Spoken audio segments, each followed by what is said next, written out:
በስመ አብ ወወልድ ወመንፈስ ቅዱስ አሐዱ አምላክ አሜን። የልዑል እግዚአብሔር ቤተሰቦች የእናታችን የቅድስት ድንግል ማርያም የሥርዓተ ቃል ኪዳን ልጆች በጌታችንና በመድኃኒታችን በኢየሱስ ክርስቶስ ፍጹም ሰላም እንደምን አደራችሁ?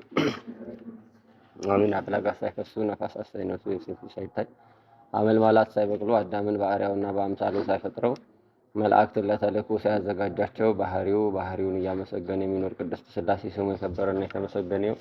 አእላፍ መላእክት ወሊቃነ መላእክት አጋዕዝቱ ስልጣናት የውዳሴዋን ባህር ተናግረው ያልጨረሱላት በንጽህና የደመቀች በቅድስና ያጌጠች የነቢያት ትንቢትና ምሳሌ የሐዋርያት ሞገስ የሰማዕታት አክሊል የደናግል መመኪያ የመላእክት ለእኛ ለኃጥአን ተስፋ የሆነች አዲስ ኪዳን ኪሩብ እናት ዓለም ንጽሕተ ንጹሐን ቅድስተ ቅዱሳን ወላዲተ አምላክ ድንግል ማርያምም እንዲሁ ስሟ የከበረና የተመሰገነ ይሁን። የሚያስተምር እግዚአብሔር ነው፣ የሚመክርም እግዚአብሔር ነው። ሰው ከባዶነቱና ከድንቁርናው በስተቀር የራሱ የሆነ ገንዘብ የለው። ስለዚህ እግዚአብሔር ይመክረናል፣ እግዚአብሔር ያስተምረናል፣ እግዚአብሔር ይገጸናል። በነቢያት በሐዋርያት በሰለስቱ ምዕት ኋላም በተነሱ በሊቃውንት ጉባኤ ተገኝቶ ጉባኤያቸውን የባረከ ቅዱስ መንፈስ አጥናቸው ደካማ ናቸው ብሎ ሳይንቀን በመካከላችን ተገኝቶ ያስተምረን፣ ይመክረን፣ ይገጸን ዘንድ የእሱ መልካም ፈቃድ ይሁንልን። በመካከላችንም ተገኝቶ የራቀውን አቅርቦ የረቀቀውን አጉልቶ ሚስጥሩን ገልጦ እንድንማማር የእግዚአብሔር የአምላካችን መልካም ፈቃድ ይሁንልን። እንኳን አደረሳችሁ። አሜን። እሺ፣ ሳምንት ስለ ክርስቲያናዊ ተጋድሎ አይተናልና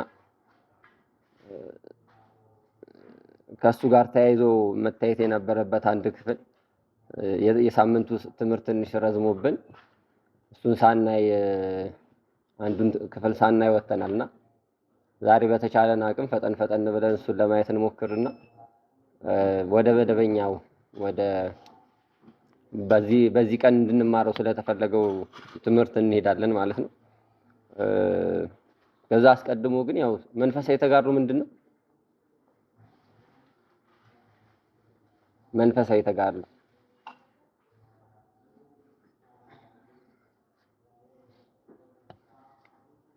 በመንፈሳዊ ተጋድሎ ውስጥ የምናገኛቸው ወይም ደግሞ የምናልፋቸው ወይም ደግሞ ፈተና ሊሆኑብን የሚችሉት ምን እንዳናቸው አይደል? ከምን የሚመጡ ናቸው አይደል? ከስጋና ከርኩሳን መናፍስት ተባብለናል። በስጋ ውስጥ ምን አይተናል? ምን ማሸነፍ እንዳለብን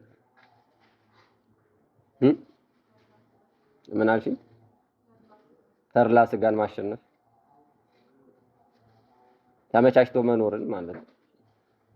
አበው ተጋድሎ ውስጥ ሲገቡ ተርላ ስጋቸውን ይተውታል።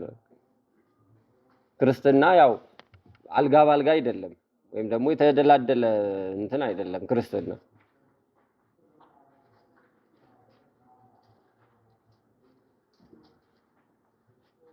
በመጽሐፈ ስንክሳሮቻችን ስናገኝ ከላይ የክብር ልብሳቸውን እየለበሱ ከውስጥ ማቅ የሚለብሱ በነገስታት ቤት በሹማምንት ቤት የሚያገለግሉ አሉ። ከላይ ብናያቸው ግን የክብር ልብሳቸው ነው የሚታየን፣ ውስጣቸው ግን የማቅ ልብስ ነው የሚለብሱት። ምንኩስና ብቻ አይደለም፣ በነገራችን ላይ በትዳር ውስጥም ቢኖሩ በየትኛውም የሥራ ኃላፊነት ውስጥ ቢኖሩ በየትኛውም የሥራ ህይወት ውስጥ ቢገኙ በየትኛውም ነገር ውስጥ ቢኖሩ ማህበራዊ ውስጥ ቢሳተፉ ህይወታቸውን ለእግዚአብሔር ነው የሰጡት እና የተርላ ስጋ የሚባለው ነገር ከነሱ ፈጽሞ የራቀ ነው እና ክርስትና እንደዛ ነው። ይሄ ለስጋ ማሰብ ብዙም እንትን አለ። አሁን ለስጋ አይታሰብም ሲባል ስጋ ርኩስ ነገር ነው አያስፈልግም የሚባል አይደለም። ገዝቶ መያዝ ነው። ምክንያቱም ስጋችን በጣም በምቾት ውስጥ ከኖረ አስቸጋሪ ነው እና ሐዋርያትም ያደረጉት ይሄን ነው። በየሀገሩ ገብተው በጣም በመከራ ሆነ ወንጌልን ይሰብካሉ። በኋላ መጨረሻ ላይ ነገስታቱን ያጠምቃሉ። ነገስታቱን ካጠመቁ በኋላ ያው ንጉሱ ከጠመቀ ህዝቡ መጠመቁ አይቀርም። በቃ ቤት ውስጥ ያለ አንድ አውራ እንደተጠመቀ ቁጠሩትና መጠመቁ ስለማይቀር የሚያደርጉት ነገር ቢኖር በሀገሩ ላይ ንጉሱን ካጠመቁት እንግዲህ አስቡት ከንጉሱ ጋር ያላቸውን ቅርበት። ስለዚህ በሀገሩ ላይ ያላቸውን ከበሬታና ህዝቡ ምን ያህል አቀባበል ሊቀበላቸው ያንን ተቀብለው በአንድ ሀገር ላይ ወይም በአንድ ከተማ ውስጥ አይቆዩ። ወንጌል ለህዝቡ እንደተዳረሰች አምልኮተ እግዚአብሔር እንደሰፋሽ ካወቁ ይወጣሉ። በዛ ውስጥ አይ በቃ ይሄ ምቾታችን ነው ወንጌልን እየሰበክን እዚህ እንኖራለን አይሉ ሌላ የመከራ ቦታ ይሄዳሉ። እና ክርስትና እንደዛ ነው። ተጋድሎ ብዙ ነገር ይጠይቃል። ተጋድሎ ተድላ ስጋ ማሸነፍ በጣም ከባድ ነው። ምኞትን መያዝ ማለትና አሁንም እዛ ላይ እንዳንቆይ ወደ ከነዛ አንዱ ወደ ሆነው ትጋሃ ሌሊትም አይተናል አይደለ? አዎ። እና ትጋሃ ሌሊት ላይ አበው ምን ያደርጋሉ? በጸሎት ነው ህይወታቸውን የሚያሳልፉት። የጸሎት ህይወታቸው ጠንካራ ነው። የጸሎት ህይወታቸው ጠንካራ ነው። ከእግዚአብሔር ጋር እለት እለት ነው የሚነጋገሩት። እንደኔና እንደናንተ ወይ የሆነ እንትን ጠብቀው ንግስ በዓላት ጠብቀው የሆነ አዳር ጠብቀው አይደለም። እለት እለት ከእግዚአብሔር ጋር ናቸው። እለት እለት ሰዓት ሰዓት ደቂቃ በደቂቃ ከእግዚአብሔር ጋር ንግግር ላይ ናቸው። እነሱ በአርምሞም በሉት ድምፅ አውጥቶም በመጸለይም በሉት በምንም በሉት ከእግዚአብሔር ጋር ሳይነጋገሩ የሚያልፍ ደቂቃና ሰከንድ የላቸውም። ይሄ ምሳሌ ትልቅ ምሳሌ የሚሆነን ቅዱስ ዮሐንስ አጽር ነው። ለምድራዊ ሐሳብ እንኳን ቦታ እንደሌለው ህይወቱ ያሳየነ። ሰው ለንግድ ወጥቶ አትርፎ ምን ያህል አትርፎ ወደ ቤት ይገባል ይላል እንጂ በንግድ ቦታው ላይ ሚካኤል ይበልጣል ገብርኤል ይበልጣል ብሎ ልዕልና ያስብም። የመላእክትን ክብራቸውን እንትን አይልም ነጋዴ። እሱ ግን ወጥቶ ያንን ነው የሚያስበው። ለንግድ ወጥቶና ህይወቱ ይሄንን ነው የሚያስበው። ህይወታቸው ሁሉ ሐሳባቸው ሁሉ ዲያቆኑ በቅዳሴ ላይ በሰማይ ያህሉ ልብክሙ ልቦናችሁ በእውነት በሰማይ ያኑሩት። እንግዲህ ቅዳሴ ላይ ሆነ የምንመከረው ልቦናችን በሰማይ እንዲሆን ነው እንዳልሆነ ስለሚታወቅ ማለት እና ቅዱሳን ግን ቅዳሴም ተቀደሰ አልተቀደሰ ማህበር ጸሎት ላይ ገቡ አልገቡ ጉዳያቸው አይደለም። በየእንቅስቃሴያቸው ከእግዚአብሔር ጋር የእግዚአብሔርን ማይረጋተ መላእክትን ተጫምቶ የሚኖር ስላሴን ነው የሚያስቡት። እና ትጋሃ ሌሊት አንዱ ገንዘባቸው ነው። ክርስቲያንም ይሄንን ማድረግ ጥቅም አለው ወይም ደግሞ ማድረግ አለብን። እና ዛሬ የምናየው ጸሎት ነው፣ ስርዓተ ጸሎትን ነው። ክርስቲያኖች እንዴት መጸለይ ያለብን፣ መች መጸለይ ያለብን፣ በምን አይነት ሁኔታ ውስጥ መጸለይ ያለብን የሚለውን ማለት ነው። በመጀመሪያ ግን ጸሎት ምንድነው? እየተግባባን ነው። ጸሎት ምንድነው? ከእግዚአብሔር ጋር መገናኛችን ድልድይ ነው። ሌላስ? ጸሎት ብትባሉ ምንድነው የምትሉት? ምስጋና ነው? ልመና ነው?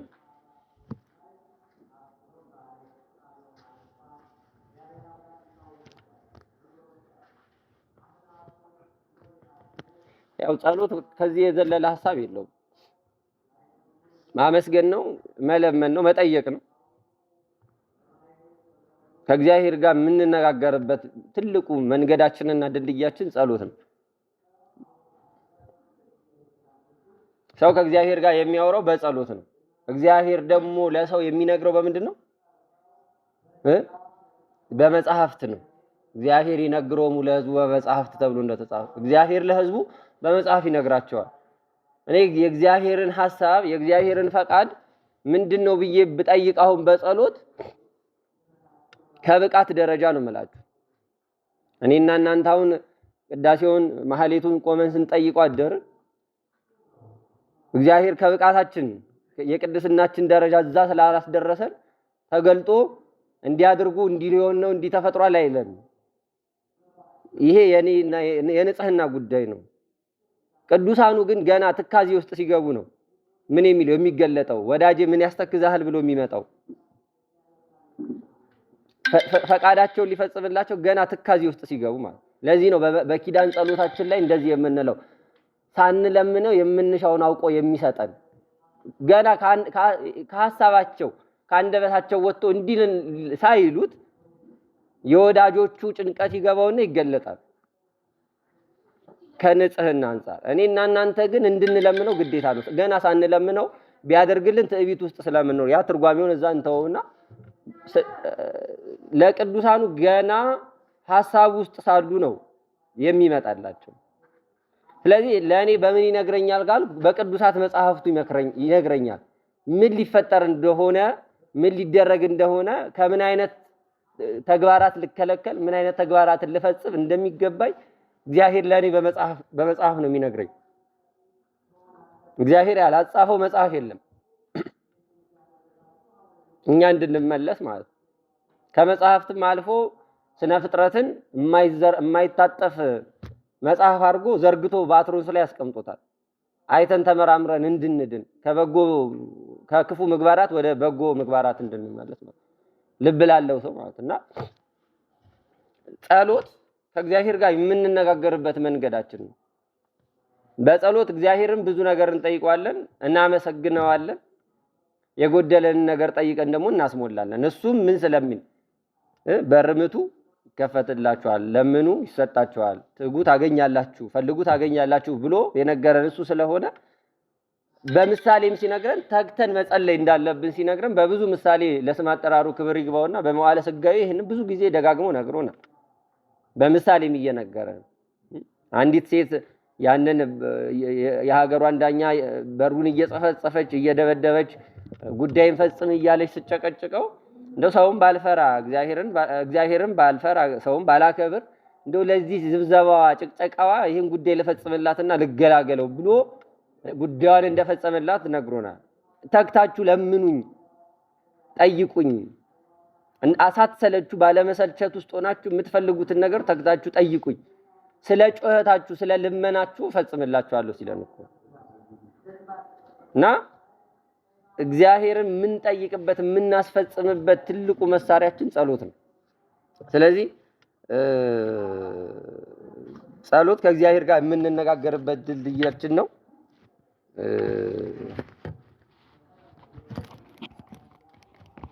መንገዳችን ነው። እሺ በኋላ እናያቸዋለን። ሌላው የጸሎት አይነት ነው።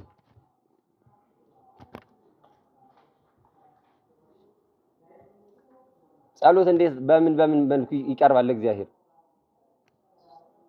በሶስት አይነት በምን በግል በማህበር ቤተሰብ ማህበር አይደለም። እሺ እግዚአብሔር ይስጥልን። በሁለት አይነት ቤተሰብ ከሆነ እኮ ማህበር ማለት እኮ አንድና ሁለትና አይደለ?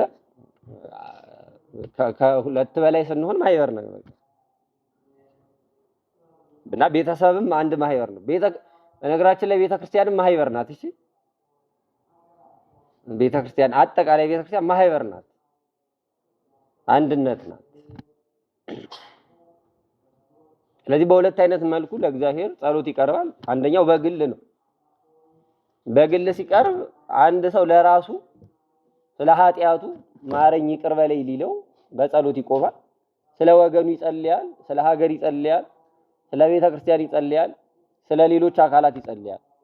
በግል ጸሎት ውስጥ ማለት ነው። ይሄ ጸሎት በግሉ የሚጸልየው ጸሎት የጊዜ ገደብ የላቸው። ቅድም ጸሎት ከእግዚአብሔር ጋር የምንገናኝበት መንገድ ነው አልኳችሁ አይደለ? አስተውሉልኝ። ከእግዚአብሔር ጋር ምን የምንልበት። ስለዚህ አንድ ክርስቲያን ከእግዚአብሔር ጋር ሊገናኝ ባለ ሰዓት ላይ የሚዘረጋው ድልድይ ጸሎት ነው ማለት ነው። ያን ድልድይ ደግሞ ግዴታ የሆነ ጥግ ይዞ አይደለም ወይ የሆነ ታክሲ ውስጥም ሊሆን ይችላል፣ መንገድ ላይ እየሄደም ሊሆን ይችላል፣ ከሰዎች ጋር ቁጭ ብሎ የሆነ ሰዓት ሊናውን ከእግዚአብሔር ጋር የሚያገናኝበት ሊሆን ይችላል። እንደው ብቃቱ ካለን ማለት እንደነ ቅዱስ ዮሐንስ ከሰዎች መሃል ቁጭ ብሎ እግዚአብሔርን የሚያስብበት ተዘክሮተ እግዚአብሔርን አስቦ መርጻውን ጸሎቱን የምናስበው እንደ ቅዳሴ በቃ የሆነ ረዝሞ ዳሴ ማርያም ተዘርግቶ ዳዊት ተገልጦ ህሊና ከእግዚአብሔር ጋር የምትገናኝበት ነው ጸሎት። ሰው ዳዊትም ይዞ እኮ ከእግዚአብሔር ጋር የማይገናኝ ሰው አለ። ልምድ ሆኖ በቃ ይነበባል ያልቃል። ግን ከእግዚአብሔር ጋር የምንገናኝባት ቀጭን መስመር እግዚአብሔርና እኛ የምንተዋወቅበት የምንሰማማበት እግዚአብሔርን የሆነ ሰዓት በነገራችን ላይ ይሄ ደህና ቀናት ብለን ከጸለይነው ጸሎት ይልቅ እኮ በጣም ጭንቁ ውስጥ ሆነን የጸለይነው ጸሎት የተሰማበት ጊዜያት አሉ። ለምን ቢባል እዛሽ ጋር የምንጸልያት ጸሎት በቃ ፍጹም ልቦናችን ተሰብስቦ ክት ሆኖ ጉዳዩ እንዲፈጸምና ከዛሽ ጭንቅ በዛሽ ሰዓት እንድንወጣ ስለሚፈልግ እግዚአብሔር ያንን ጸሎት ሰምቶ አድርጎታል። በኖርማል ጊዜያት ጸልየን እንትን ከምንለው ማለት ያንን አልሰማም እያልኳችሁ አይደለም። እንትኑን ነው የምነግራችሁ፣ መፈጸሙን ነው የምነግራችሁ። እና ምን ልላችሁ ነው? ጸሎት በግልም ሲጸለይ የትም ተኩኖ ሊጸለይ ይችላል። እና ጸሎቱ መርዘሙ ማጠሩ አይደለም፣ ሐሳቡ ከእግዚአብሔር ጋር መገናኘቱ ነው። እግዚአብሔርን ማሰቡ ነው። እግዚአብሔር እንዳለ ማወቁ የትልቅ ጸሎት እኮ ነው። የቃላቱ ጉዳይ አይደለም። እግዚአብሔርም ቃላት አይሸውዱትም። በነገራችን ላይ እኔና እናንተ ቆመን በብልጣ አንደበታችን አሳምረን ስለነገርነው እግዚአብሔር የሚያደርግ አይደለም። ስለ ብልጥነታችን አይደለም እግዚአብሔር ጸሎቶችን የሚሰማው።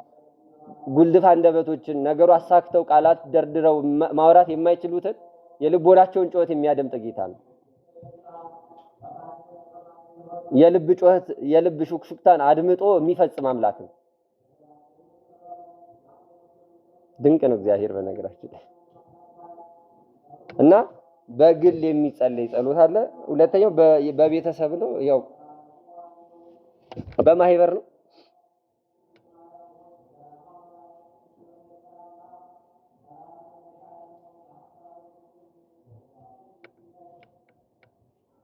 በማህበር ብንጸልየው ጸሎት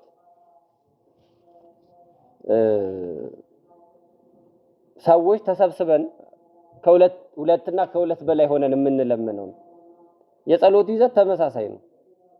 ግን ከዛኛውና ከዚህኛው የትኛው ይጠቅማል ቢባል የትኛው ይጠቅማል? ከማህበርና ከግል ጸሎት። ለምን?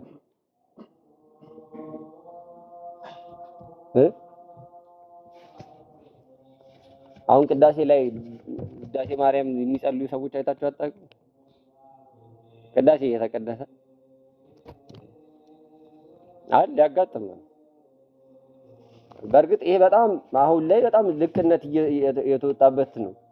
ማህሌት ተቆሞ ሰዓታት ተቆሞ ምን ተብሎ በማህበር ጊዜ የብቻውን አሁን እኔ እያወራው እናንተ ብቻችሁን ስራ እንደምሰራት ማለት እኮ አንድነት ላይ ለየብቻ እንትን ማለት ነው። ያ ጊዜ የግል ጸሎት ለራሱ ጊዜ አለው። ጊዜ አይበቃንም ምን አይበቃንም ይሄ ጉዳይ አይደለም። ጉዳይ ውስጥ የሚገቡ ጉዳዮች አይደለም። የጊዜን ጌታ ነው እያመለክን ያለ ነው። በእርግጥ ጊዜ የለንም የምንለው ለራሳችን ለስጋ ጉዳዮቻችን ስለምንፈልገው ነው እንጂ ጉዳዩን ጊዜ አለን።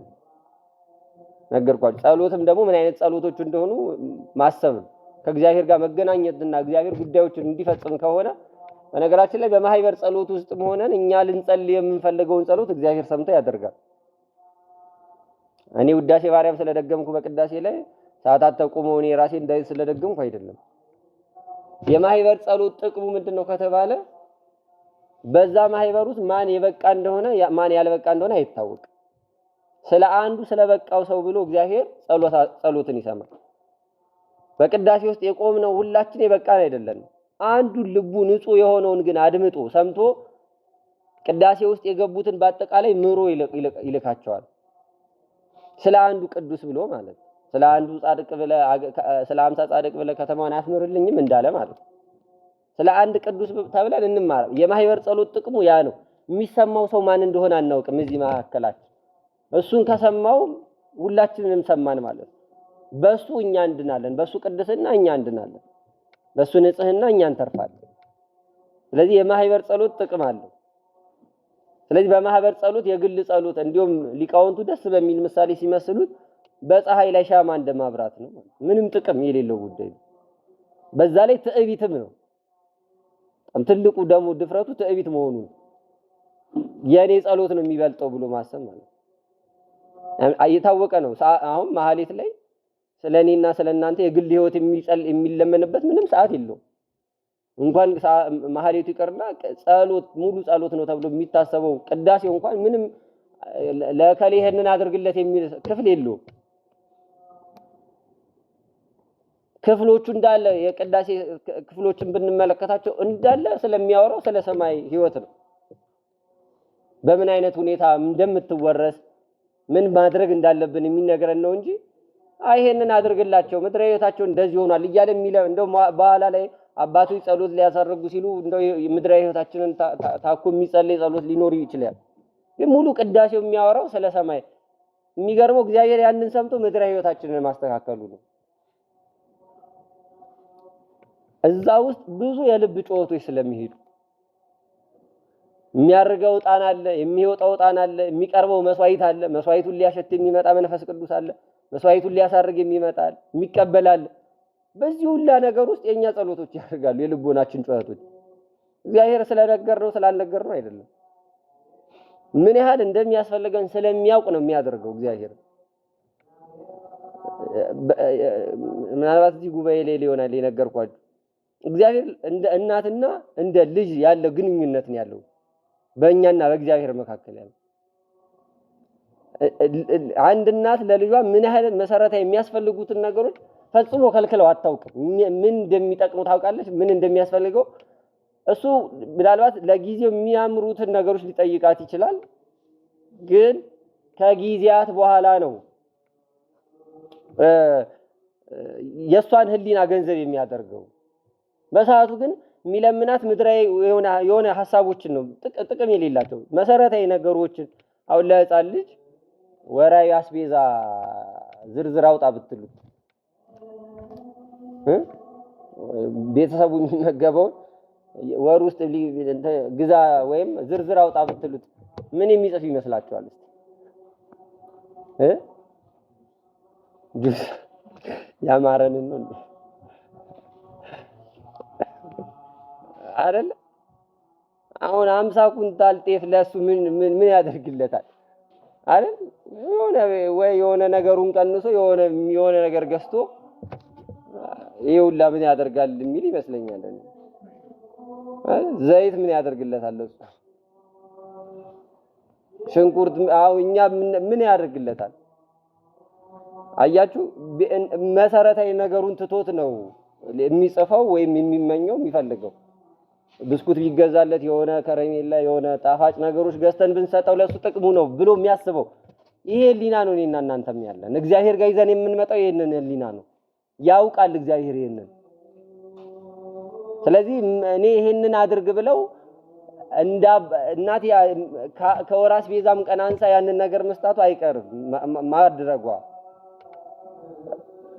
እግዚአብሔርም እንዲሁ ነው ማድረጉ አይቀርም። የለመነውን እንኩ ማለቱ ቅመሱት ማለቱ እኮ አይቀርም። ግን የሚጠብቀን ለትልቁ መንግስቱ ነው። ህሊናችን አላደገም። አሁንም እኛ ህሊናችን ጎልምሷል እንላለን እንጂ በዚህ ከተማ ውስጥ ቀኝና ግራውን የማይለይ ህዝብ ነው ያለኝ እንዳለ ማለት የህፃን ልጅ የመጀመሪያው ስህተቱ ጫማ አድርግ ብትሉት ቀኝና ግራውን እንደበላልቆ ማድረግ ነው። እኛም እግዚአብሔር ጋር ይሄንን ህሊና ነው ይዘን ነው የሚያደርገውም ይሄንን ነው። ስለዚህ ጸሎታችን በደንብ ይፈተሻል። ልቦናችን ውስጥ ያለውን ነገር ፈትሾ ያደርጋል እና ቅዳሴው ያስፈጽማል። ጉዳይ ልላችሁ ነው የሚያስፈጽመው በዛ ቦታ ላይ ያለ ቅዱስ ስላለ ነው። በቃ ቦታው ላይ አንድ የሚሰማ ሰው ይኖራል። ይያድጋ ለሀገር የሚባለው አገርን ያለ አንድ ደግ አይተዋት፣ ቦታን ደብርን ያለ አንድ ደግ አይተው። ስለአንድ እኛና ምናልባት ኩኛ የኔ ነቃን ገፍሰ ነው መቅደስ ውስጥ ምን እናስገባው ሰው ይሆናል። ውጭ ቆሞ እየለመነ የሚያስምራል። እና በማህበር ጸሎት ክርስቲያኖች ግዴታ መሳተፍ አለብን። እንዲህ ተሰብስበንም ስንጸልይ ቅዳሴም በሉት፣ የሰንበት ትምህርት ቤትም ጸሎት በሉት፣ የጽዋ ማህበርም ጸሎት በሉት፣ ምንም አይነት ስም ስጡት፣ ብቻ ተገናኝተን ስንጸልይ በዛ ጸሎት ጥቅም እናገኛለን። ሌላው የጸሎት ጥቅም ነው። ፈጠን ልበልና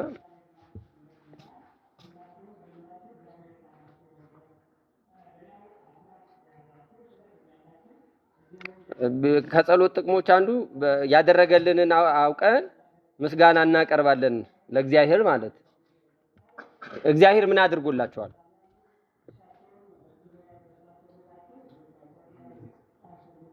ይሄን ጊዜ ሰጥቶናል። ሌላ ምን አድርጎልናል?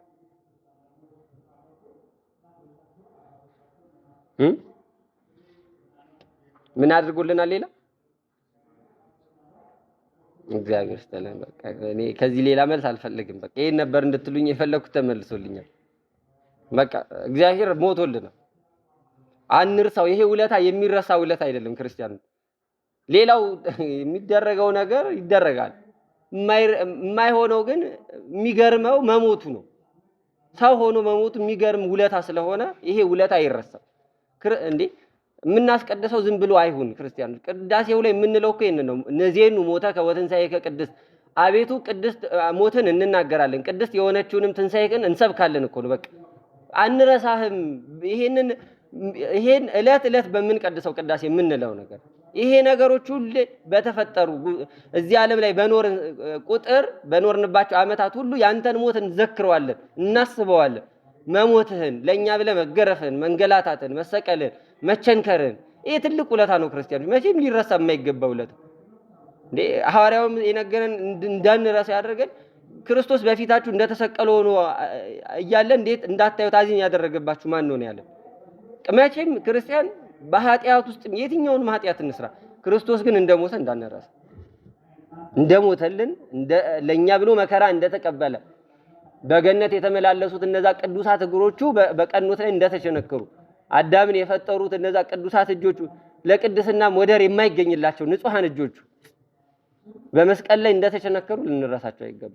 እነዛ መልካም አይቶ የሚያዝኑ የሚራሩ አይቶ አዘነላት ያላት አንድ ልጅ ነውና አስነሳላት ተብሎ በመጽሐፍ እንደተጻፈልን እነዛ ንጹሃ በጎ ነገር ብቻ የሚያስቡ ቂም በቀል የሌለባቸው ንጹሃት ልቦቹ በጦር እንደተወጉማ ልንረሳ አይገባም። ክርስቲያን ዘወትር ይሄ ሐሳቡ የተደረገልን ውለታ በጸሎታችን ልንዘክረው ልናስበው የሚገባው የጌታን ሞት ነው። ጸሎታችን መጻዋ አዳህነን መታ አዳንከን። በቃ ውዳሴ ማርያማችን እኮ ከልብ ምን ጸልይ ይሄንን ነው የሚያወራው፣ ሌላ ያወራ። መታ አድህነናል፣ መጻዋ አዳህነን፣ መቶ አዳነን። በቃ ከቁራኝነት አላቀከን። ከዛ ሌላውን ያደረገልን በህይወታችን ትልቅም ትንሽም የከለከለንም አለ። እሱን እያሰቡ ማመስገን ማለት ነው። ሌላው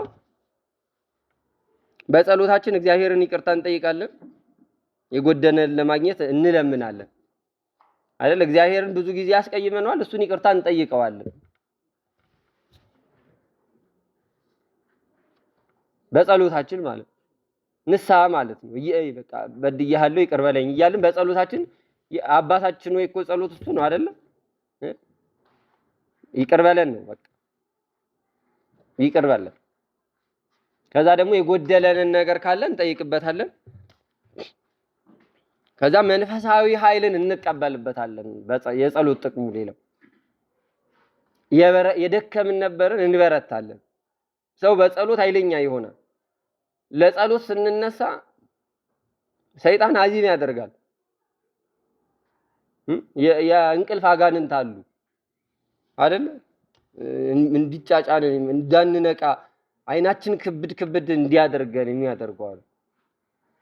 ግን ከጸሎታችንን ጀምረን ከሆነ ሰዓት በኋላ የሚጠፉ የጸሎቱ ኃይል ድል አድርጓቸው የሚሄዱ በጸሎት ኃይለኞች ነው የምንሆነው። መንፈሳዊ ኃይልን ገንዘብ እናደርግበታለን ማለት ነው።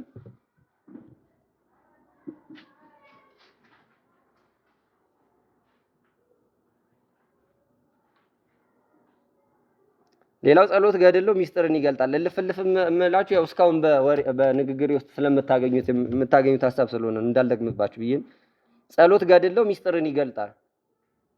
የተሰወረንን ነገር በህይወታችንም ቋጠር የሆነብን ሚስጥር የሆነብንን ነገር የምናውቀው በጸሎት ነው። ከእግዚአብሔር ጋር በምናደርገው መንፈሳዊ ህይወታችን ነው። ወደ ብቃት የሚሄድን ከሆነ የሚደረጉትን ነገሮች እያስተዋለን እንመጣለን። ስለዚህ ሚስጥር ገላጭ ነው ጸሎት። በሚስጥር ከእግዚአብሔር የተደበቀን ነገር እንዲገልጥልን እግዚአብሔር እንለምናለን። እሱም ደግሞ ያው ልጆቹ ነንና ይገልጥልናል ማለት ነው። የጸሎት አደራረግና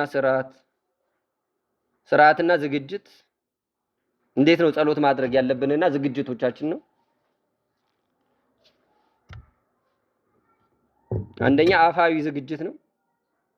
ይሄ ከውጫዊ የምናደርገው ዝግጅት ነው።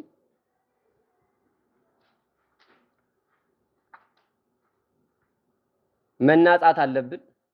መናጻት ማለት መታጠብ። ጸሎት ከመጀመሪያችን በፊት በነገራችን ላይ ዘወትር መታጠብ አለብን። አባታችን አባ ጊዮርጊስ በሰዓታት መጽሐፉ ላይ በዛቲ ሰዓት መንፈቀ ሌሊት ተንሲአከ ታጺበከ በማይጸልይ በዛሽ በመንፈቀ ሌሊት በምትነሳ ሰዓት ላይ አለ ታጠብና ጸልይ አለ። ምን በልና ታጠብና ጸልይ አለ። ከዛ ደግሞ ምክንያት ሲያሳጣን አባ ጊዮርጊስ ዘጋስጫ እንደዚህ ይላል ወንፋ ውስተ ደዊከ ወተሐጸብ በምራቅ ዘይወጽእ ማፉከ ውሃ የለም እንኳን ብትል በአፍክ በልና በምራቅ ምን በል ታጠበው ሰውነት። ከዛ ሰውነትን አጽዳው። ከዛ ምን በል የሚገርም እኮ ነው። ከእምርሰከ እስከ እገሪከ ከራስ ፀጉርህ እስከ እግር ድረስ ንጹህ ትሆናለህ አለ። በነገራችን ላይ አሁን በውሃም ታጠብነው በምንም ታጠብነው ለእግዚአብሔር መጨነቃችንን ነው ማሰብ ያለባችሁ። መታጠባችን ንጹህ ሆነን እንድንታየውም አይደለም፣ ያውቀናል። ግን መታጠብ አለብን። የንጽህናን ምልክት እየነገርነው ነው። በሱ ፊት ስንቆም ንጹሃን ነን።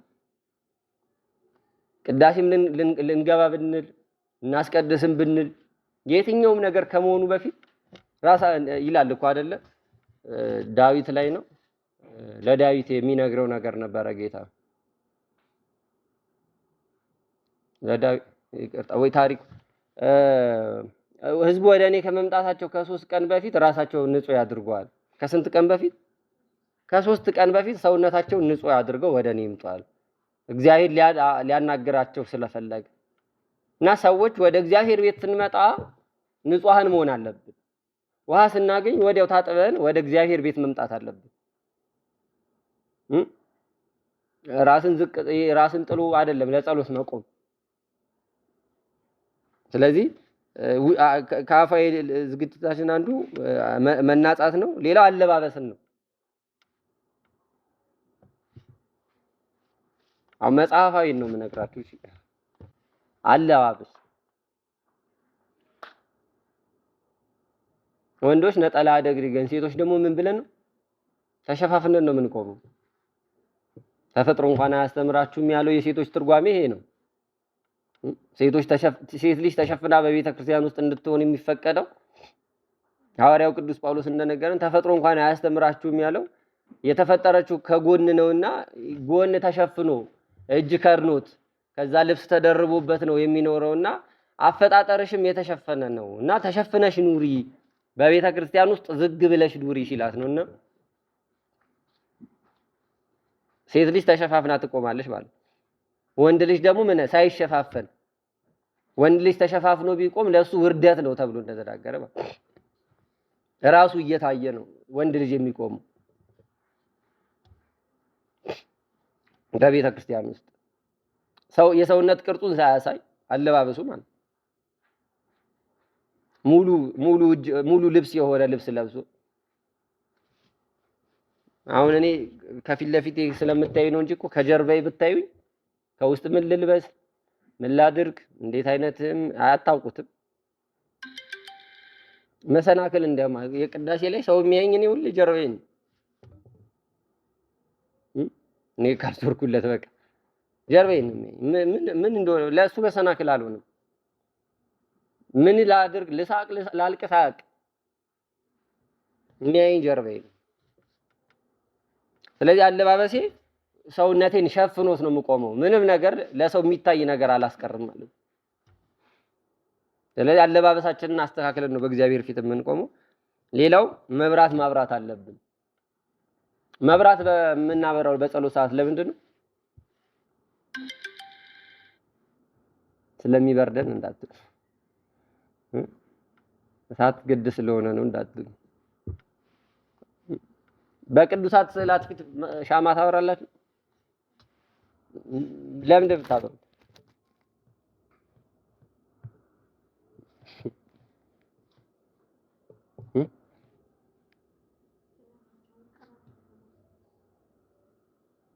ሻማ የሚበር መብራቱ ሻማ መብራቱ ብርሃን መገኘቱ እኮ እሱንማ ባላበራም እኮ አስበዋል። ግዴታ ሻማ ስለበራ አይደለም። ሻማ መግዛት የማይችል አቅም ሊኖረው ይችላል አንድ ሰው።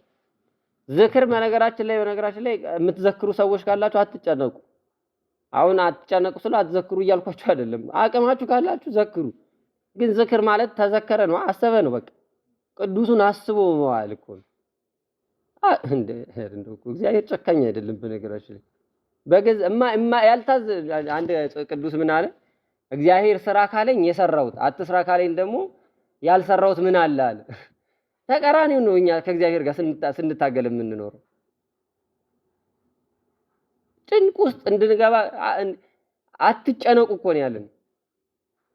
እኔ አሁን የገብርኤልን ዝክሩን ባልዘክር ገብርኤልን እኔን ተቀይሞ ሚካኤልን እኔን ተቀይሞ አቅሙ እያለኝ ብደበቀ ያውቃዋል እየቻልኩኝ። ግን ባልችል ግን እንደውም የምዘክርበትን ድርሳነ ሚካኤልን አላነበባችሁ? ሊዘክሩ ፈልገው እነዛ ሁለት ባልና ሚስቶች የሚዘክሩት ቢያጡ አይደል መጥቶ ምን እንዳደረገላቸው ልባቸው ምን ያላቸውንም እስከ መሸጥ ሲደርሱ መጥቶ አደረገው። ቢደብቁት ኖሯቸው ቢያደርጉት ይወስድባቸው ነበር ማለት እንደሚሰጣቸው ላይ ይነጥቃቸው ነበር ማለት። ስለዚህ ዝክር ማሰብ እና ሻማ ወይም ጧፍ በቅዱሳን ስዕላት ፊት ወይም በጸሎታችን የምናበራው እናንተ የዓለም ምንድን ናችሁ? ብርሃን ናችሁ እያልናቸው ምስክርነት እየሰጠን ምዕመናን። በእርግጥ ጧፍ ማብራት አንችልም። የሚያበራው ማን? ክህነት ዲያቆናት ናቸው፣ ክህነት ያላቸው ናቸው። አሁን በየጉባኤው የሚቃጠለው ጧፍ አያሳዝናችሁ? ምዕመናን ይዘውት መስዋዕት እኮ ነው። በነገራችን ላይ ተወከፍ ዘንተ ጸሎተነ ዘንተ መስዋዕተነ ወዘንተ ጸሎተነ ወዘንተ ዕጣንነ ወዘንተ ማይቶተነ ብሎ ካህኑ የሚባርከው ዲያቆኑ ያዘውን ጧፍ እኮ ነው። ያበራንልህንም መስዋዕት አድርገን ያቀረብነውንም ጧፍ መብራት ተቀበለው እያለ ካህኑ ይጸልያል። ከኔ ጋር ናችሁ ወይስ ታዳምጡት? ልጁ ያዘውን ጧፍ ይባርካል። መስዋዕት ነው በራሱ ጧፍ የምናገባው ለእግዚአብሔር የሚቃጠል መስዋዕት እያቀረብንለት ነው። ስለዚህ ይህንን ደግሞ ክህነት ያለው ሰው ነው የሚያቀርበው። ክህነት ካላቸውም ደግሞ ዲያቆኑ አብራ ይባል። በቅዳሴ ላይ ይዞት ሲሄድ እኮ ምሳሌነት አለው። ለምሳሌ ጧፍ የሚይዘው ስንተኛው ዲያቆን ነው?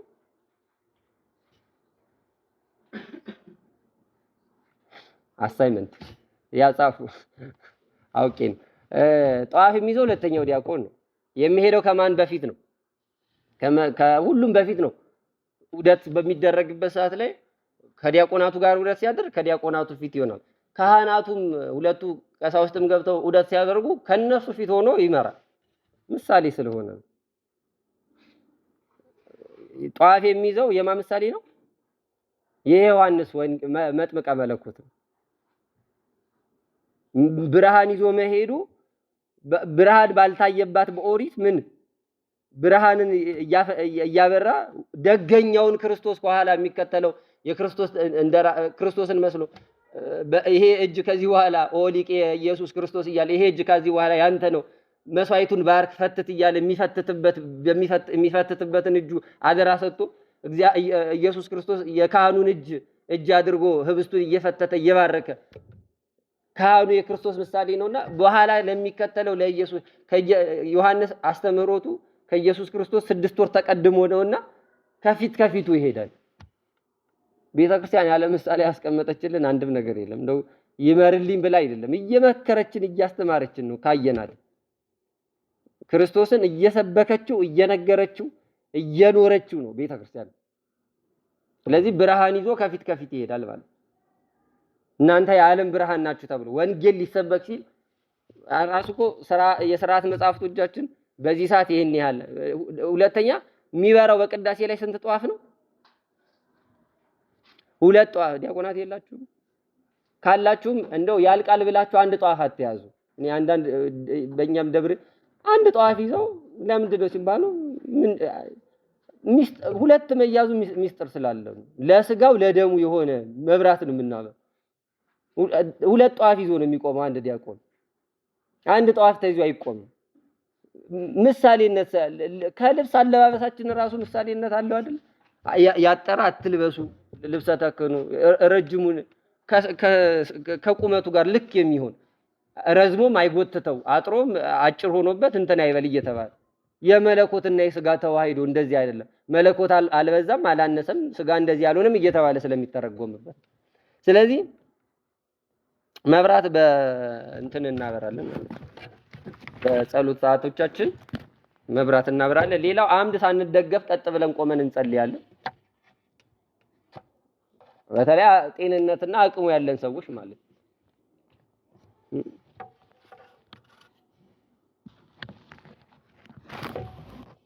ግን አሁን እንዲህ ሲባል ክርስቲያኖች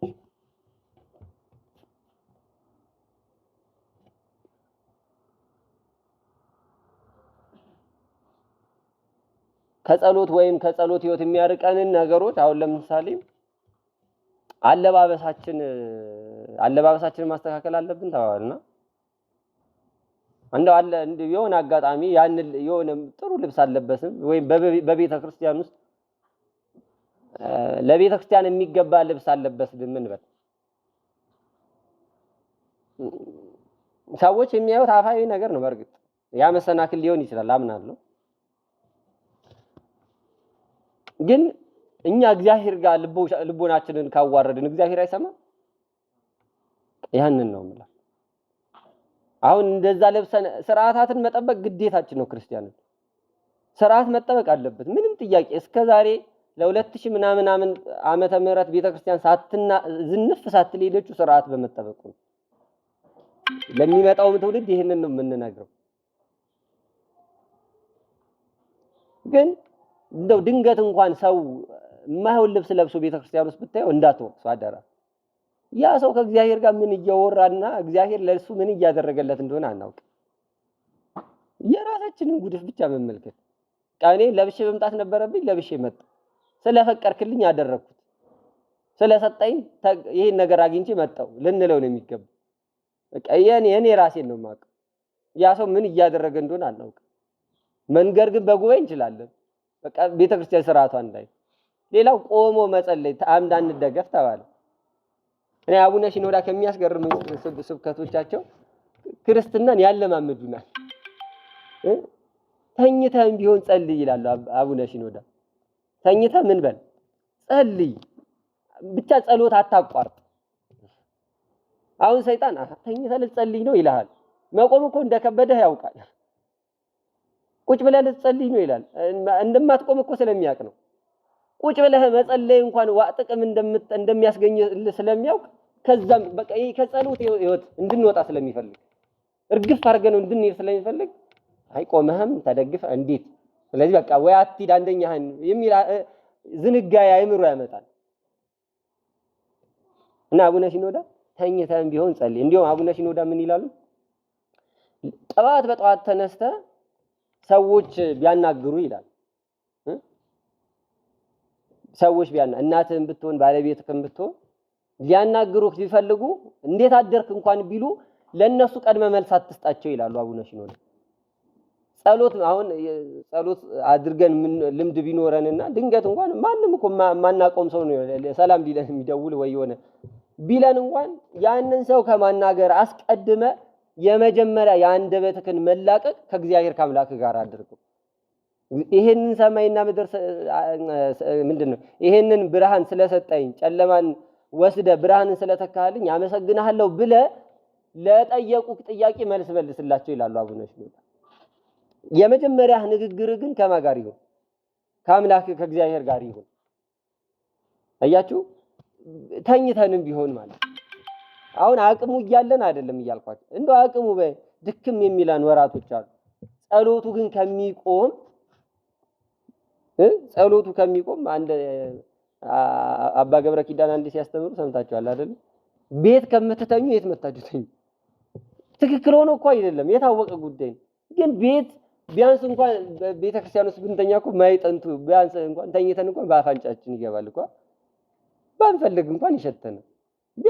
ባንፈልግ እንኳን የሆነ ነገር በጆሮአችን ይወድቃል። ባንፈልግ ጥቅሙ እኮ ነው ከሚገኘው ጥቅም እኮ ነው። እንጂ ትክክል ሆኖ አይደለም እኮ ቤተክርስቲያን ውስጥ መተኛት አይታሰብም። ወንበር የለም ነበር እኮ ነው በአበው ዘመን። አሁን እኮ ነው እንደ ህንጻም ሲሰራ ወንበር መግዣ እየተባለ የሚመነው እንጂ በቤተክርስቲያን ውስጥ ለአረጋውያን ጥግ ጥግ ላይ ይቀመጥላቸዋል። መቋሚያም እንደዚህ እንጂ ወጣቱ ቆሞ ጤነኛው ቆሞ ነው የሚያስቀድስ በትውፊት የምንሰማው ማለት። ስለዚህ አምድ ሳንደገፍ ሌላው አማትቦ መጀመር። ጸሎት ሲጀመር ከግማሽ አንጀምር። ለምሳሌ በቃ ቸኩለናል ብለን አቡነ ዘበሰማያት ይትቀደስ ብለን መጀመር የለብንም ማለት። አንድ ሰው ምን ማለት አለበት? አማትቦ ነው መጀመር ያለበት። በሚያማትብበት ሰዓት ርኩሳን አጋንንት ከሱ ይርቃሉ። ህሊናው መሰብሰብ ይጀምራል። በመሃል እንኳን ህሊናችን ቢበተንብን ህሊናችን እንደተበተነ እንኳን ብናውቅ መልሰን ማማተብ አለብን። ህሊናችንን አጋንንትን እንዲያርቅ እንደ መስቀል የሚጠላው የለም ሰይጣን። ሌላው ስለ ኃጢአት ደረትን እየደቁ እንባን ማፍሰስ። ኃጢአቶቻችን አስለቅሰውን ያውቃሉ? ክርስቲያኖች አልቅሳችሁ ታውቃላችሁ?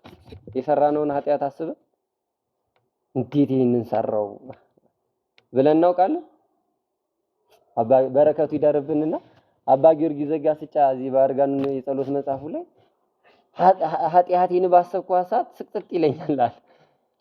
ህሊና እያለኝ እንዴት ያንን ኃጢአት ፈጽመዋለሁ? እንዴት እንደ እንስሳ ሆኜ ያንን ኃጢአት ፈጸምኩ ይላል። ወደ ኋላ መለስ ብሎ እኮ ሲያስበው ነው። እኔ ምን ሰርቶ እንደሆነ አይገባኝም። አባ ጊዮርጊስ ስለ ትህትና ይሆን እንደዛ ያለው? እነሱ የኔ እኮ ሰንበትን አንድ ሰዓት አሳልፈው እህል ቀምሰው ይሆናል እኮ ጾም የለመደ ሰውነታቸው ትንሽ ሄዶ ምን በደል እና ኃጢአቴን ሳስባት ስቅጥጥ ይለኛል አለ። መቼ ነው እኔና እናንተ ያ እነዛ ግዙፋን ኃጢአቶቻችን የሚሰቀጥጥ እና በጸሎት ሰዓት እንደው ትንሽ ዘለላ እንባ የምናፈሰው እና ማፍሰስ አለብን። በነገራችን እንባ ኃጢአትን ምን ይላል? ይህች አይን አውካኛለችና አይንሽን ከኔ መልሽ በላት ብሎ ለኢየሩሳሌም እንደተነገረ የምታለቅስ አይን ክርስቶስን ተረብሸዋለች። በብልጣብልጥነት አይደለም ማለት የምታለቅስ አይኗን በነቢያት ልኮ እኮ አይንሽን ከኔ መልሽ ብሎሻል። የሚያነባው አይንሽ ረብሾኛል አለ። እንዴት ደግ የሆነ አምላክ መሰላችሁ! ይረብሻል፣ እንባችን ይረበሻል፣ የእውነት ይረበሻል። እስራኤልን ነፃ ያወጣው ምንድነው? የራሔል እንባ እኮ ነው ነፃ ያወጣቸው። የእስራኤል አምላክ በእውነት በዚህ ሰማይ የለም አይደል? ረጨችው ነው የሚሉና እግዚአብሔርን ጠራው። ያ እንባ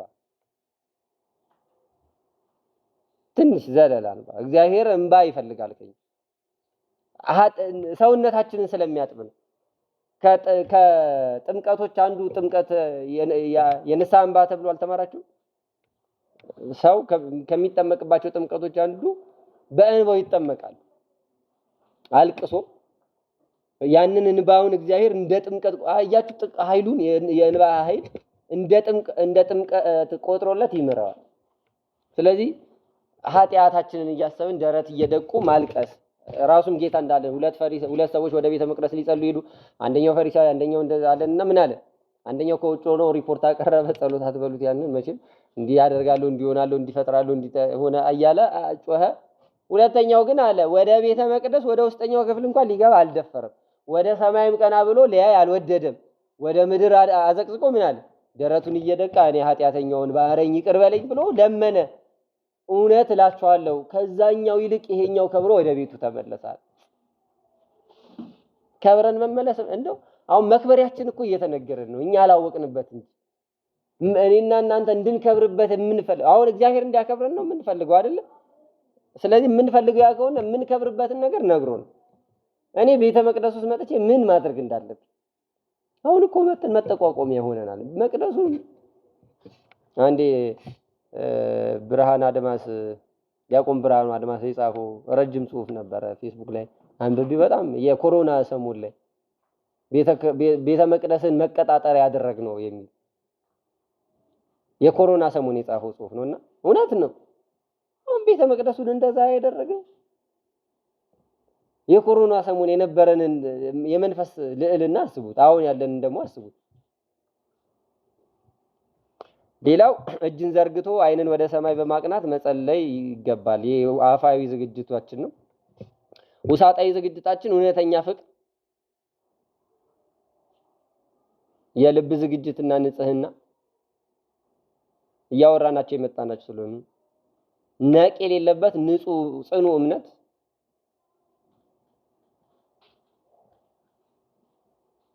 እንደ እግዚአብሔር ፈቃድ መጸለይ። እቺን እንያት። እንደ እግዚአብሔር ፈቃድ መጸለይ። ፈቃድ እግዚአብሔር ይታወቃል። ፈቃድ እግዚአብሔር ይታወቃል።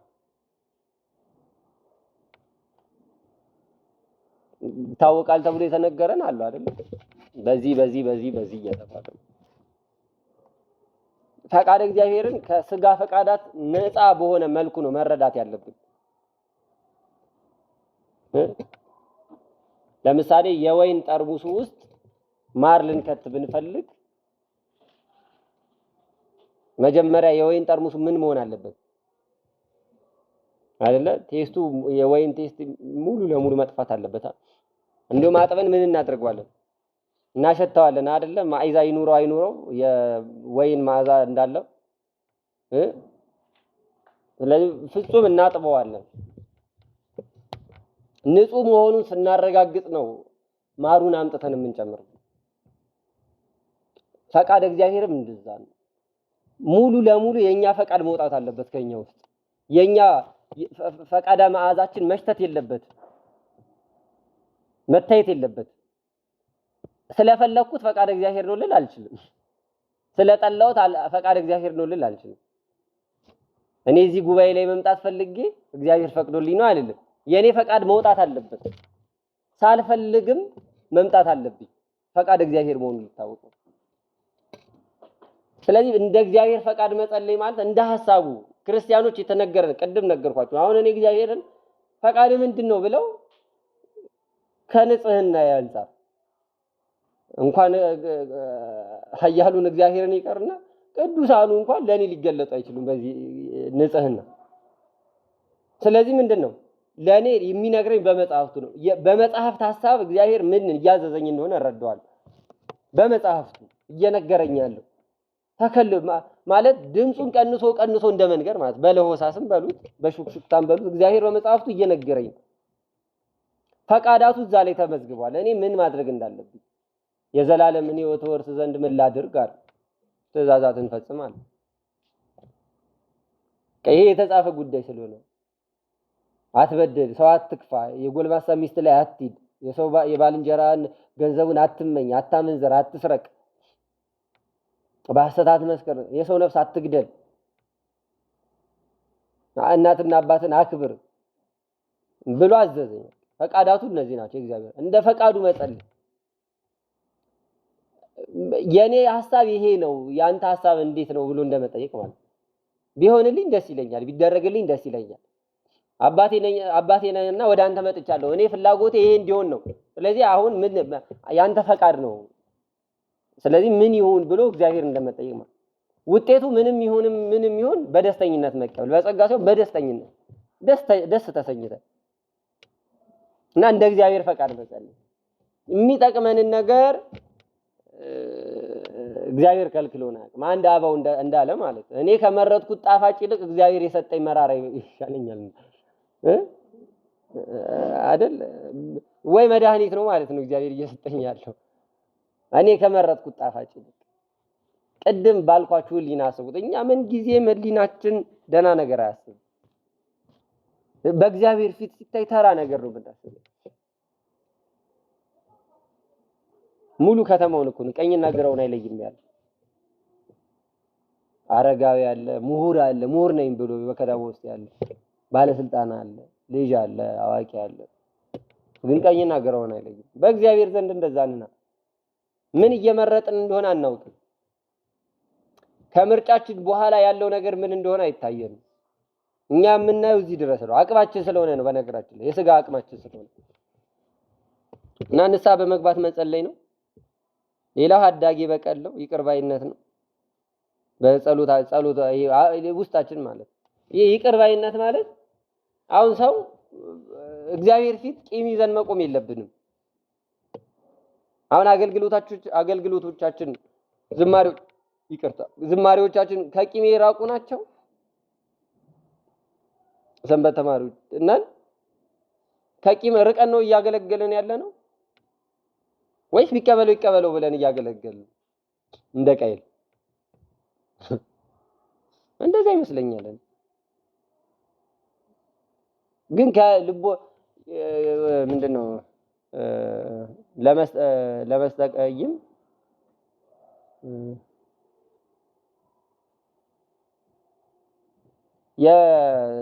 ምንድነው የቂመኛ ሰው ጸሎት በእግዚአብሔር ዘንድ ተቀባይነት የለችም እንዳለ። ቂመኝነት ትዕቢትም ነው። ሁለተኛ ላይ በትህትና መጸለይ ያለብን እግዚአብሔር ጋር እኔና እናንተ እግዚአብሔር ፊት ስንቆም በትህትና ነው መቆም ያለብን። የመጀመሪያ እንሰግድለታለን። መስገዳችን የተገዥነታችንን እየነገር ነው። ተገዥህ ነኝ፣ ባሪያህ ነኝ፣ ፍጥረህ ነኝ እያልን እየሰገርን ነው። መዋረዳችንን ዝቅ ማለታችንን እየነገርኩት ነው። መስገዴ ለአምልኮቱ እየሰገድኩለት ነው። ለጌትነቱ እየሰገድኩት፣ ለገናንነቱ እየሰገድኩለት ነው። ኢምንት ነኝ ለአንተ ምንም የምጠቅም ባልሆንም ግን ፈጥረኸኛል ብዬ እየሰገድኩለት ትህትናዬ ነው። ስግደት በነገራችን ላይ ትህትና ነው። የትህትና ትሩፋት ነው። ሰው የሚሰግደው ትህትና ገንዘብ ሲያደርግ፣ ሰው በትህትና ሆኖ ነው እግዚአብሔርን መለመን ያለበት። በትዕቢት ሆኖ ቢለምኑት እግዚአብሔር የሚያደርገው ነገር እንኳን ቢሆን ይከለክላል። እንኳን እግዚአብሔር ሰው አይከለክልም። ተውት እግዚአብሔር። አሁን በትዕቢት የሆነ ሰው መጥቶ ቢያናግራችሁ የምታደርጉለት ነገር እንኳን ቢሆን ታደርጉታላችሁ። እግዚአብሔርም እንደዛው ነው። በትዕቢት ብንለምነው አያደርገው።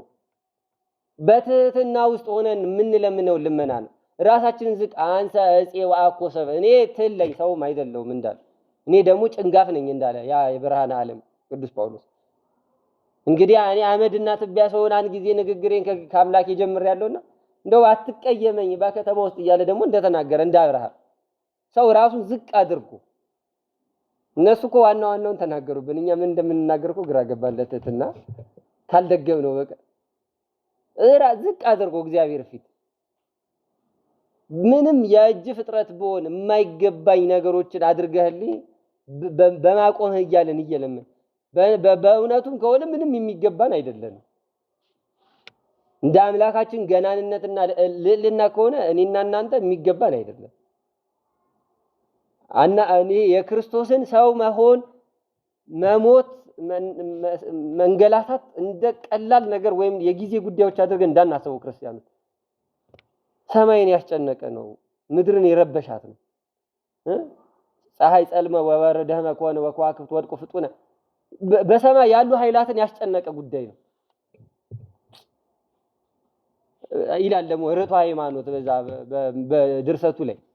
በዛ በዕለተ ዓርብ ማለቱ ነው መልአከ ሞትና ሰይጣን ነፍሱን አንተ ውሰድ እየተባባሉ ሲገባበዙ ወደሱ እንደማይቀርቡ ቢያውቅ ጌታ ምን አደረገ ይላል። አምላኬ ስለምን ተውከኝ ብሎ ለአቅርቦተ ሰይጣን ይህንን ተናገረ። ይኸው ሩቅ ብእሲ ነው ሂድ ነፍሱን ከስጋው ላይ ተባብለው ወደ እርሱ በድፍረት ቀረቡ። በነፋስ አውተር በሰንጀር በፊት ለፊቱ ሰቅሎ ያስለፈለፈው ጀመረ። ክብሩን ቢገልጥለት የተሰወሩት ቅዱሳን መላእክት ተገለጡ። ቅዱስ መስቀሉን ሲታከኩት ሲተሻሹት ጽናቸውን አውርደው አክሊላቸውን ዘቅዝቀው ክንፋቸውን አጥፈው በመስቀሉ ፊት በሐዘን ቆመው ተመለከታቸው። ለካ ጌታዬን ነው እንዲህ ከማህፀን ጀምሮ ሲፈታተኑ የነበረው እስኪል ድረስ። ይቅርታ ሞቱ ቀላል አይደለም ክርስቲያኖች። እንዲሁ እንደ ተራ ነገር አስበ ነው አይ እንዲህ ነበር ብለን የምናልፈው አይደለም። የጌታ ሞት ሊረብሸን ይገባል። ልዑል እኮ ነው። ለገናንነቱ መጠን የለውም እግዚአብሔር። መጠንህ እንዲህ ነው የማይባል አምላክ ነው የሞተው። ክርስቲያኖች ደግሞ የእሱ አገልጋዮች ስንሆን ልንጠነቀቅለት ይገባል። አዎ አውቄሃለሁ፣ ለእኔ ነው የሞትከው፣ ላገለግልህ እወዳለሁ ያልነው ደግሞ በእውነት ትንሽ ጥንቃቄ ልናደርግለት ይገባል። ለሱ አይደለም ለራሳችን በእሳት ፊት ነው የምንቆመው። በእግዚአብሔር ፊት መጠን የሌለው አምላክ ነው እግዚአብሔር። አሁን እኔ ከምነግራችሁ አሁን ህሊናችሁ ከሚመላለሰው በላይ ነው እግዚአብሔር። አይታወቅም እግዚአብሔር። ያ አምላክ ነው ሞተ እያለን የምናወራው እና ሊረብሸን ይገባል ሞት፣ ሊያስጨንቀን ይገባል ሞት። ኃጢአትን ብሰራ ይሄንን ሞት ንቄ እንደምሰራ ማወቅ ይገባናል። ሞቱን አቅልዬበት ዋጋ የተከፈለልኝ ደም የተከፈለልኝ በዩ ይላት የለ አባ ጊዮርጊስ ዘጋስጫ ሲከራከር ልጅሽን እንደዚህ በዩ በዋጋ የገዛው ማን ይጠላል? በደምን እኮ የገዛው ይህንን ባሪያን አትናቀዋ። ስለ ጉስቁልናው ብለህ አትከራከር። ከዚህ ከባሪያ ጋር ክርክር ውስጥ አትግባ። ስለ ኃጢአቱም ቢሆን እኔ ዋጋ ማማለድን እከፍላለሁ ብለሽ ስለ እኔ ቁሚልኝ፣ በዋጋው የተገዛው ነኝ። ስለዚህ አይናቀኝ አይተወኝ እያለ ድንግል ማርያምን ሲለምናት እንሰማዋለን። እና ክርስቲያኖች በትህትና ሆነን ነው እግዚአብሔርን ልንለምነው የሚገባው። ሊያስጨንቀን ይገባል ሞቱን። ትጋሃ ሌሊት ነው አይተነዋል ከዚህ በፊት። ሌላው በተመስጦ ነው። በተመስጦ በትዕግስት በፈተና በመጽራት እግዚአብሔርን በትዕግስት መለመን ይገባናል። በነገራችን ላይ እግዚአብሔርን ለምነነው ባያደርግ መጠበቅ አለብን የእግዚአብሔርን ጊዜ የምላችሁ ጊዜ ለኔና ለእናንተ ነው የሚሰራው። ለእግዚአብሔር ጊዜ የለውም። ጊዜ የለውም ስላችሁ በቢዚነት አይደለም። እግዚአብሔር ከጊዜ ውጭ ነው።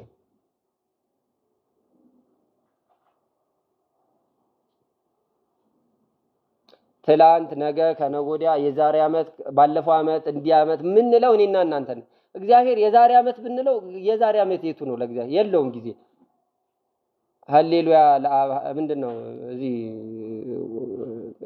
ዲያቆኑ ወንጌል ሊነበብ ሲል ጸልዩ ካለ በኋላ ወንጌል ሊነበብ ሲል የሚለው ቅድመ ዓለም የነበረ ዛሬም ያለ ዓለምን አሳልፎ የሚኖር የሚለው ሃሌሉያ። በጊዜያት ውስጥ አይደለም እግዚአብሔር ያለው።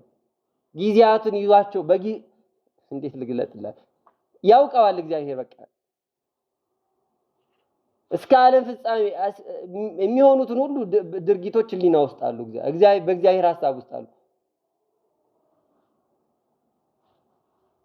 ስለዚህ በጊዜ ውስጥ እኔ ነገ አድርግልኝ የሚለው ስለኔ ጊዜ ነው እንጂ ስለ እግዚአብሔር ጊዜ አይደለም። ስለዚህ ትዕግስት የማደርገው በእግዚአብሔር ጊዜ ውስጥ ነው። ጊዜ ገቢር ለእግዚአብሔር። እግዚአብሔር የራሱ የሆነ ጊዜ አለው እንዳለ ንጉሥ ዳዊት በመዝሙሩ።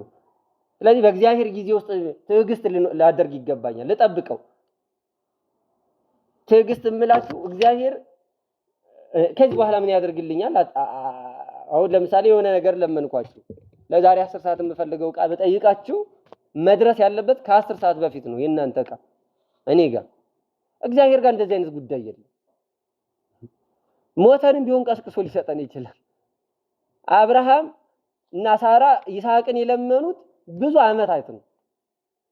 የሰጣቸው ግን በስተርጅና ምን ያደርግልናል አላሉ ይላሉ ሊቃውንቱ። ሳራ ከይስሐቅ ጋር የቆየችው 25 ዓመታት ነው። የለመነችውና የኖረችው ጊዜ ፈጽሞ አይገናኝም። ግን እግዚአብሔር ሲሰጣት እነዛ የለመነቻቸው ዓመታት ተረሷት። 25 ዓመቱ ነው በሚዛን ተመዝኖ ቢገኝ በልጦ የሚገኝላት። እግዚአብሔር ሲሰጥ እንደዚህ ነው። ጊዜ ሄዶብኛል ረፍዶብኛል የሚል በእግዚአብሔር ጋር አይሰራም። ለኔና ለእናንተ ነው የረፈደ የሚመስለን። እግዚአብሔር ጋር ረፍዶ አያውቅም። ልጧ ከተራሰ ጉድጓዷ ከተማሰ በኋላ በእውነት ኤልሳቤጥ ልትጸንስ ነው አለ ዘካርያስ ለገብርኤል። እኔ ነገርኩህን ቃል ከእግዚአብሔር ዘንድ የመጣው ነኝ እያልኩ አታምንም? ይህ እስኪሆን ድረስ ድዳ ትሆናለህ ብሎት ሄደ። ያደርገዋል እግዚአብሔር እያለው አድርጎም ደግሞ አሳየን። ማህፀኗን ለምለም አድርጎ ጽንስ እንዲይዝ አድርጎ ያችን አሮጊት የምንመካበትን ቅዱስ እንድትወልድ አደረገ። የትዕግስት ጉዳይ ነው። እግዚአብሔር ያደርገዋል። እኔና እናንተ ችኩሎች ስለሆነን ነው። በጣም ችኩል ከመሆኑ የተነሳ በጣም የገረመኝን ሐሳብ ልንገራችሁ። ሚስጥር ነው ብለን ብንከለክለው ቤተ መቅደሱን በመስታወት እንስረው ይላል። ውስጥ ያለውን ነገር ለማየት በቃ ጉጉታችን እዚህ ድረስ ነው። አሁን ሐሳቡ ድንቅ ነው። መቅደስን በመስታወት መስራት መስኮት እንኳን ቢሰራ እኮ የመቅደስ ከፍ ተደርጎ ሰው እንዳያይ ወደ ውስጥ ሚስጥር ነው በቃ ውስጥ ያለው። ትዕግስት እናድርግ። እኔና እናንተ የጎደለን ይመስለኛል ትዕግስት ነው የዚህ ዘመን። እኔም የዚህ ዘመን ሰው ስለሆንኩ ትዕግስተኞች አይደለን። በቃ እግዚአብሔርን መጠበቅ ላይ በጣም ደካሞች ነን። ፈጽሞ በርግጥ ስለማናምኑም ይመስለኛል የማንጠብቅ የሆነ ባካፕ ይዘን ነው ምን ለምነው አድርግ ስንለው እግዚአብሔርን እንደዛ ነውና የጸሎት ጊዜያቶቻችን ናቸው። 7 የጸሎት ጊዜያት አሉ። በእነሱ በእግዚአብሔርን መጠየቅ መለመን እንችላለን።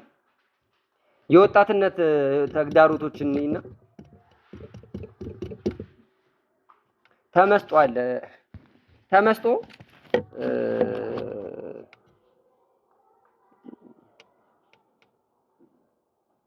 በክርስትና ውስጥ አንዱ ተመስጦ ነው። በጸሎታችን ውስጥም ተመስጦ ያስፈልገናል። ተመስጦ ከእግዚአብሔር መንፈስ ቅዱስ ጋር መስራት ነው። ክርስቲያኖች የሆነን ጉዳይ በአትኩሮት በጥልቀት መመልከት፣ የምናነበው መጽሐፍትም ቢሆን የተደረገልንንም ውለታ ቢሆን የምንዘምረውንም ዝማሬ ቢሆን በተመስጦ ማለት ምን እያለ እንደሆነ ከነ ሚስጥሩ ከነ ትርጓሜው ማስተላሰል። ህሊናችን እረፍት ማግኘት የለበት ማሰብ አለበት። በተመስጦ እግዚአብሔርን መረዳ ተመስጠን ማግኝተ ነው እንደው ልናገኘው አይደለም። እንደው የሆነ ነገሩን ባገኘን እረፍት የሚሰማንን ነገር በሰጠን በተመስጦ ውስጥ ሆነና ተመስጦ ለክርስቲያኖች ግዴታ ያስፈልገናል። የሆነ የጥሞና ሰዓቶቻችን ያስፈልጉናል ከእግዚአብሔር ጋር የምንገናኝባቸው። ሌሊትም ቢሆን ከሌሊቱ የሆነ ሰዓት ከፍለን ተነስተን እግዚአብሔርን የምናወራበት፣ ለጉባኤም ለዝማሬም በሉት ግቢ ስንመጣ ከማህበሩ ተለይተን የሆነ ጥግ ይዘን እግዚአብሔርን የምናገኝበት የጥሞና የተመስጦ ሰዓቶቻችን እኔና እግዚአብሔር የምንገናኝባቸው፣ ማንም ሰው ጣልቃ የማይገባበት። በቃ አው ጉባኤ ያላችሁ የታወቀ ነው፣ አገልግሎት አላችሁ የታወቀ ነው፣ ለማህሌት ነው የመጣችሁት የታወቀ ነው፣ ለቅዳሴ የሆነ ሰዓት እኔ እርፍ ብለን ከእግዚአብሔር ጋር ምንነጋ አሁን እነዛ አገናኙም እያልኳችሁ አይደል። ተመስጦ እኔ መንፈሳዊ ብቃት እንዲመጣ ከፍ ለማለት። ሌላው መንፈሳዊ ህይወታችንን የሚገዳደሩት ወጣትነት ነው። ወጣትነት ክፉ ጊዜ ዘመን ነው። የእሳትነት ዘመን ነው። የሚመግበውም እሳት ነው። ይሄ አስቸጋሪ ጊዜ ነው።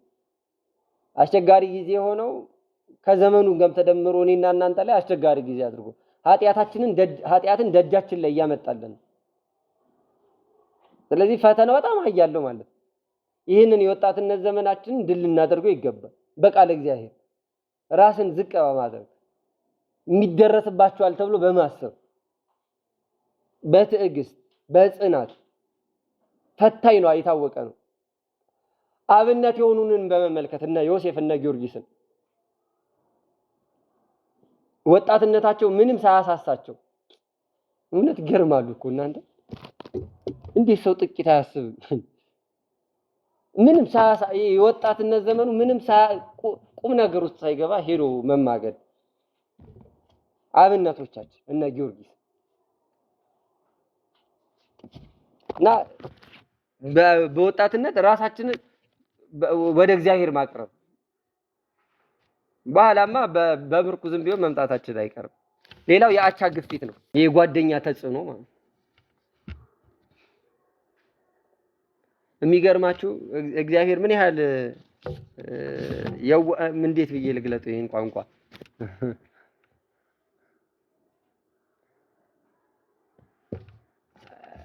አሁን ከአንድ ቤት ውስጥ የመጣ ለዚህ ውስጥ ሊኖር ይችላል ወንድምና እህት። አብዛኞቻችን ግን ከተለያየ ቤት ነው የመጣ ነው። ከዛ የመጣ ነው ደግሞ የእግዚአብሔር ቤት ውስጥ ነው የተዋወቅ ነው። ወንድም እህት የሆነው እዚህ ቤት ውስጥ ነው አይደል? እዚህ ቤት ውስጥ እንገናኝ በቃ ብዙ ነገሮቻችን ሰንበት ተማሪ ነና እንተዋወቃልና ብዙ ነገራችን ተዋውቋል። በቃ ምናልባት አብረን ልንመገብ፣ አብረን ልንዝናና፣ አብረን ልንጫወት፣ አብረን ልንጓዝ ብዙ ነገሮችን ልናደርግ እንችላለን። ያገናኘን የት ነው? የእግዚአብሔር ቤት ነው። እዚህ ከመጣን በኋላ እግዚአብሔርን የምንረሳው ነገር በጣም ይገርመኛል። በጓደኛዬ ምክንያት አገልግሎት ሊያስቀረኝም ጥናት ሊያስቀረኝም ጉባኤ ሊያስቀረኝም የሚችለው ጓደኛዬ ነው። በነገራችን ላይ ከእግዚአብሔር ሊለየኝ የሚችለው እና ሰው ልስጥ ብሎ ያመጣኝ እግዚአብሔር ጋር እንመጣና እንግዲህ 3 ጓደኛሞች ልትኖሩ ትችላላችሁ፣ ወይ 2 ጓደኛሞች ልትኖሩ ትችላላችሁ። አንደኛው ሌላ በጣም ጓደኛ ይኖራል፣ ያመጣዋል። ሁለቱ በጣም ቤስት ቢሆኑና እናንተም ቢያገሏችሁ ማለት እግዚአብሔር ላይ እንደዚህ ነው እያደረግን ያለነው። ነገራችን ላይ አይደብርም? እግዚአብሔር ላይ እያደረግንበት ያለ የሚገርማችሁ እግዚአብሔር ከቤት አይደለም የመጣው።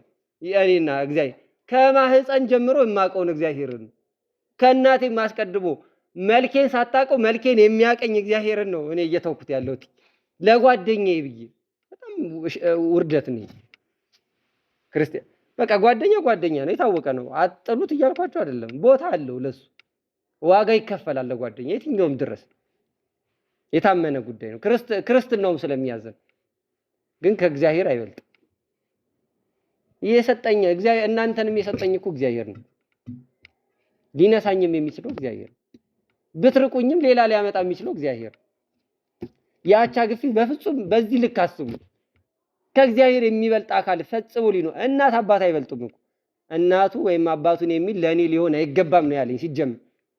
ጣላቸው አክብር ያለኝ አባት አክብር፣ አባት ያለ ጌታ ጥላቸው እያለኝ ነው አይደለም። በቃ ቤተ ክርስቲያን ለሃይማኖት መሰናክል የሚሆኑ ከሆኑ ተዋቸው በቃ። ስለዚህ በአቻ ግፊት ተገፋፍተን ብዙ ነገሮቻችን የአገልግሎት ነገሮቻችን ልንጎዳቸው አይገባም። በቃ ከሆነ እሰየው። ጉዞ ላይ ነን ያለነው፣ እየሄድን ነው። ጉዞን አብሮን የሚሄድ ከሆነ ጥሩ፣ አብረን እያወራን እየተጫወትን እየተጋገዘን እንሄዳለን። አይ ካለ ግን ምን ይደረጋል? ስለዚህ በአቻ ግፊት ተጽዕኖ አገልግሎታችንን መተው፣ ከሃይማኖት መናወጥ የለብንም። የማይጠቅመንም ሰዓት ይመጣል ጓደኛ። በነገራችን ያ በጣም የተንሰፈሰፍንለት ጓደኛ ጥሎን ሲሄድ እናየዋለን። ያለምንም በቂ ምክንያት እዚህ ግባ በማትለው ምክንያት ጥሎ ከሄደ ያኔ ሊያጽናና የሚመጣው ራሱ ነው። ሌላው ግሎባላይዜሽን ሉዓላዊነት ነው። ዓለምን አንድ ማድረግ በሚል የሚደረገው ነገር ተጽዕኖ እየመጣብን ነው። ቤተክርስቲያንን በጣም እየጎዳት ያለው፣ ወጣቱን በጣም እየጎዳ ያለው አንዱ ሐሳብ ደግሞ ይሄ ነው።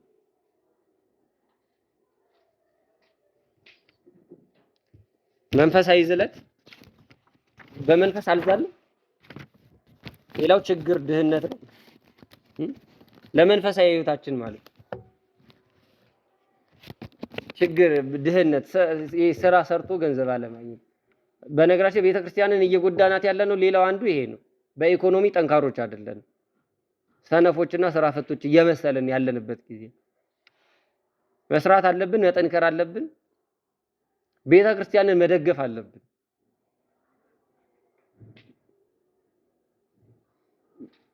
እንደው የተትረፈረፈ ሀብት ላይ ብንሆን እንኳን ዝቅ ያለ ወንድማችንን ልናይ ይገባል። ከሃይማኖት እንዳይናወጽ በችግር ምክንያት በማጣት ምክንያት። ችግር ማጣት ቁም ነገር ነው ካላችሁኝ ነው አልላችሁም። በሃይማኖት ደረጃ ከታሰበ በቅዱሳኑ ደረጃ ከሄድን ነው አይደለም፣ ቁም ነገራቸው አይደለም። ኖሯቸውም ጥለውት ሲሄዱን ያሳዩን። ግን ሰዎች ነንና ሊያጓጓን ሊያስፈልገን ይችላል ብለን ሃይማኖት ለውጠን እንዳንሄድ ግን እኛ መጀመሪያ ጠንክረን መስራት አለብን። ችግርን ድል ማድረግ አለብን። ከመንፈሳዊ ህይወት እንዳንወጣ ማለት የራሳችን የሆነ ነገር ቢኖረን እኮ ለማስቀደስም ለመዘመርም ለምንም የሚቸግረን ነገር አይሆንም። እንዲም የሚቸገር ሰው ካለ የኛ እርዳታ የሚያስፈልገው ሰው ካለ እንረዳዋለን።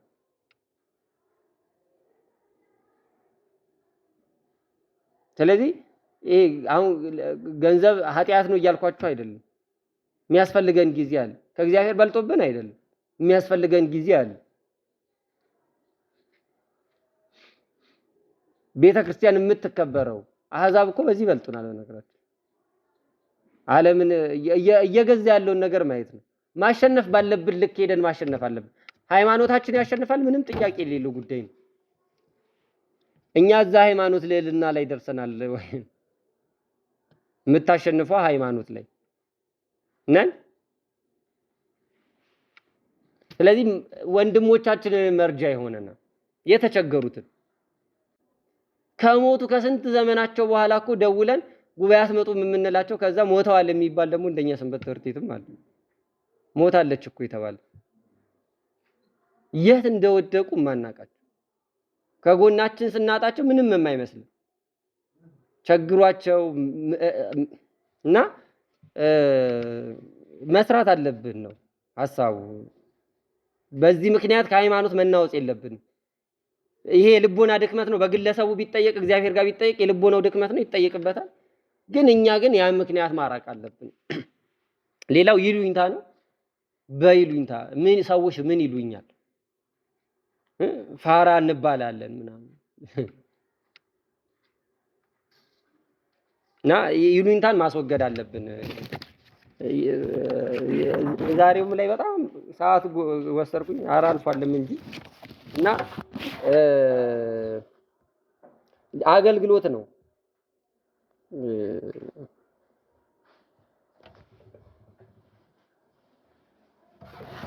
ሌላው ርዕሳችን የነበረው አገልግሎት ለእናንተ አይነገርም ብዬ አላልፈውም። ሌላ ጊዜ ነው መሰለኝ አገልግሎትና ስለ አገልግሎት እያነበባችሁ ጠብቁኝ። ትንሽ ይረዝማል መሰለኝ ከዚህ በኋላ የምንገናኝበት ጊዜ። ስለዚህ አገልግሎት ምን አይነት አገልጋይ ነን ወይ? እንዴት ነው እያገለገልን ያለ ነው? አገልግሎትስ ምንድነው? ሐሳቡ ምንድነው? የአገልግሎት ሐሳቡ ምንድነው የሚለው እንረዳው እየተረዳችሁ እያነበባችሁ ቆዩ። እኔም ከመጽሐፍት ከአባቶች የሰማሁት ከመምህራን የሰማሁትን መጥቼ እናወራበታለን። ጥያቄ አላችሁ? እስካሁን ባወራ ነው።